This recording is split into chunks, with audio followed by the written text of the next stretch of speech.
So today I want us to discuss basics about speed, acceleration, velocity, and all that. So to start with, we will look at some basic graphs over here. Here we have a distance time graph. We can see distance is in meters, time is in seconds. So literally what happens here is that we have moved from zero. Distance zero means that body was stationary at that point. We increased some distance to a certain level, probably 10, 20 seconds, 20 meters, sorry. Then we maintained that level for a long period of time because you can see time is moving. So what the graph implies is that we moved from zero, stopped at a certain point, then we stationed over there for a period of time. So this graph simply means that this body is not moving. On the other hand, we have a graph of distance again against time. As we can see, distance is increasing, and at the same time, time is also increasing. So the two are increasing simultaneously. So what is the implication of this particular graph? Is that when we look at the slope simply means gradient. The slope at this particular point is S1, this point is S2, and this point is S3. So when you look at those values mathematically, you will find that those speeds are the same. Actually, S stands for speed. They are the same. S1 equals to S2, which is the same as S3. So what is the implication? For us to find S, we need to divide distance and time. We will take that this time over here and take this distance. So when you divide this over this, we get a quantity called speed. Distance over time gives us speed. So if the speed here is the same as speed there and same as speed there, then we can say that this is a body that is moving with a constant speed. So let's say, for example, you're in your car and you're actually moving, let's say at a speed of 60 miles per hour or 60 kilometers per hour, then you are not changing that speed for a period of time, then this is the graph that applies to your case. You are moving with a constant speed. Distance increasing, time increasing at the same time. So next we are going to discuss graphs of velocity against time. Remember, this is distance against time. The difference is that distance actually has no direction. You can have corners in your journey, you navigate around corners, but in velocity, we move in a specific direction, no change in direction. So here I have 4 graphs. The first graph is velocity time graph, showing that this object, suppose it's your car, it moved from 0 to a certain speed. This is speed in a specific direction. Let's say you started from 0 and you attained a speed of 50 meters per second. Then you retain there. It doesn't mean that this body has stopped. This is velocity which is not 0, so it is in motion. But remember, the speed is not changing all through the motion. So that means that this is a body that is actually in motion with a constant velocity. So this is constant velocity. Now, there's always this confusion where somebody will say that a body that is moving is accelerating. No, that's not the case. A body can be moving, but it's not accelerating. For example, this graph here has 0 acceleration. Because if we take this velocity here divided by time, which is 0, we get 0 meters per second squared. So acceleration in this case is 0. So it's not necessarily that a body that is in motion is actually accelerating. Even if the driver is stepping on the accelerator, that body might not be accelerating. Graph number 2 here, we still have a graph of V against time, and we can see that we are starting from origin 0. We are increasing in velocity, and time is also increasing at the same time. So what does this mean? It means that this is a body that is changing in velocity. Remember here, velocity was not changing, it was uniform. Here, it is changing. Therefore, velocity at this point gives us a certain acceleration A1. Here, we also get another acceleration A2.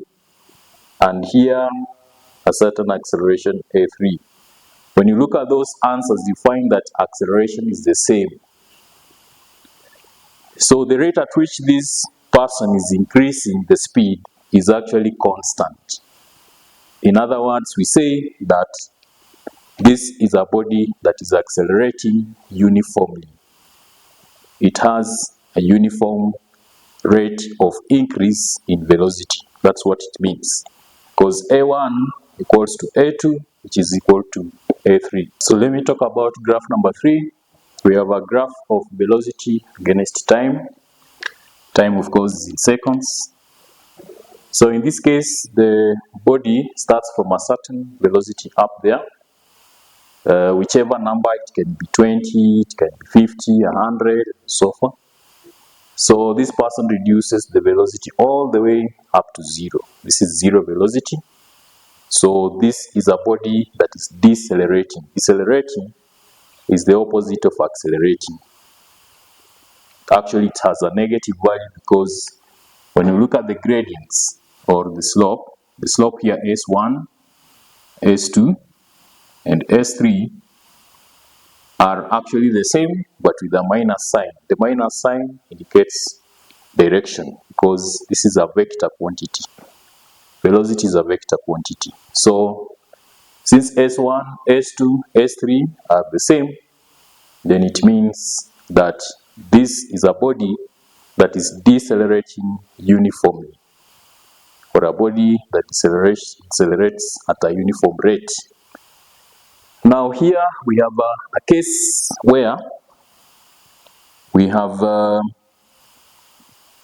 very funny change in velocity, which is not the same as the previous 3 graphs. We can call this S1, this is S2, S3, slope 1, slope 2, slope 3. Something special about this graph is that S1 is not the same as S2, which is not the same as S3. So in this case, this is a special case where S3 is the lowest, followed by S2, then the highest is S1. What this means is that this body starts from 0, then accelerates all the way up there, but not with a uniform acceleration. So, in short form description, you say that this is a body that is moving with an increasing acceleration. Remember, there is a body that is accelerating uniformly, and there is a body that is moving with increasing acceleration. Those are 2 different statements. Moves with an increasing acceleration in the sense that if the rate of change of speed is, let's say, 2 meters for every second squared, it moves on to maybe 4, then 6, and all that. In this case, if this person is accelerating at 2 meters per second squared, he maintains that rate of increase all the way up to A3. That's the difference between this graph. and this one. So far, I think we can now summarize and say that a body that is more in motion is not necessarily accelerating, but a body can be in motion and at the same time accelerating. So the next thing we're going to see, how can we measure the velocity, or how can we measure this acceleration or deceleration in the lab. So we're going to set up a short experiment, then determine the velocity and also acceleration. So here is the power pack. The power pack gets power from, of course, the main ring circuit from the socket, then fed there. The purpose of this power pack is to give us a step down AC, which is tapped over there. You can see the red cables, that is 12 volts AC. So that AC is the one that is fed to the ticker tape timer. Here is the ticker tape timer. As you can see, it's being fed over there. It uses 12 volts. So this current is actually 50 Hertz. That means 50 cycles per second. So when you convert to periodic time for one cycle, we get 0.02 seconds per cycle. So this is a ticker tape timer, which now gives us the ticks. The ticks are supposed to be marked on this tape as it moves. The purpose of the carbon paper is actually to make the marks visible. I think 8.1 volts is sufficient to give us results. So the vibrations are here.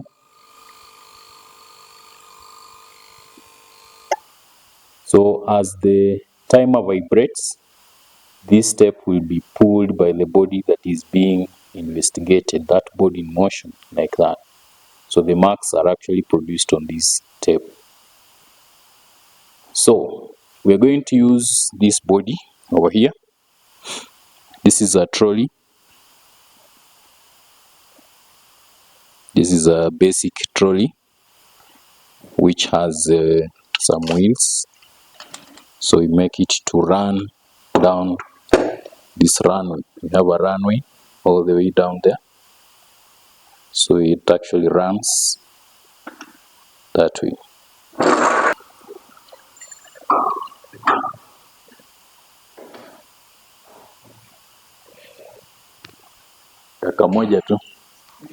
So the setup, as it has been connected over there. So the runway is over here. This is the trolley which is going to go down the runway that way. So we switch on this switch over here, then on.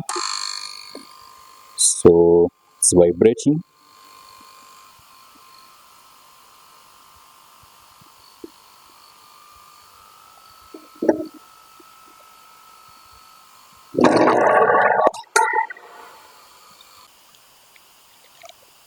So you can see the dots at the beginning, very close,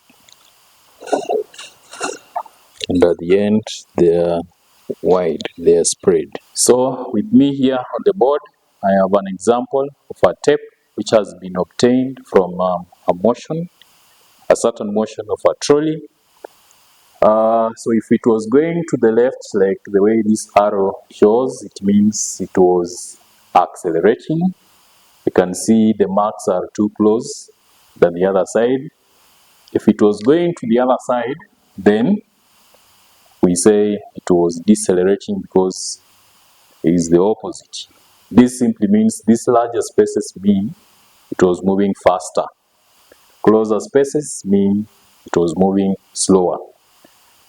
So, assuming that our trolley was moving this way and we had connected the ticker tape timer on power source whose frequency F is 50 Hertz. 50 cycles for every minute, every second, sorry. That means our periodic time for one cycle is 0.02 seconds. So what it means is time taken for one tick. This is a tick, is another tick, another tick. So time taken for one tick is 0.02 seconds. So for us to get the initial velocity u equals to distance over time, we have 3 ticks over here, multiply by 0.02. So that gives us 2.5 over 0.06, gives us 41.67 centimeters for every second. So for the second motion, CD, we get final velocity, which is 5 over 2 times 2 ticks times 0.02 per tick. So that gives us the answer is 125 centimeters per second. So that's the final velocity. So if it was moving towards the left, this is the rate at which it was accelerating, which is 6.41 meters for every second squared. We are now going to look at the equations of linear motion. And we start with the first equation. Acceleration equals to final velocity minus initial velocity divided by time. So acceleration times time equals to v minus u. We need to make v the subject of the formula. So v equals to u plus at. This is the first equation of linear motion. The second equation of linear motion, we look at the displacement. When a body moves from one point to another, what is this average displacement? S and S, since displacement and distance almost mean the same thing, then from mathematical point of view, we know that distance equals to speed times time. So we're going to have average velocity multiplied by time. So S equals to average velocity is initial velocity plus final velocity over t over 2 multiplied by time t. But we've just seen that velocity v can be written as u plus at. So when we substitute here, we're going to have S equals to u plus, instead of writing v, we write u plus at. U plus at divided by 2, everything by t. Now we simplify. This is actually the second equation, but we write it in simple form, where we now have S equals to 2u plus at over 2 times t. At that point, we can open brackets. We have S equals to 2ut plus at squared divided by 2. Then finally, separate these two terms. So 2ut over 2 gives us ut, and at squared over 2 gives us a half at squared. So you can use either of these equations to calculate the displacement when a body is in motion. You can calculate velocity, final velocity, initial velocity, or time taken for all that kind of motion, acceleration or deceleration. So that's how important the three equations are. Now we will be looking at some examples. Since we said S equals to average velocity times time. We are now going to get rid of t.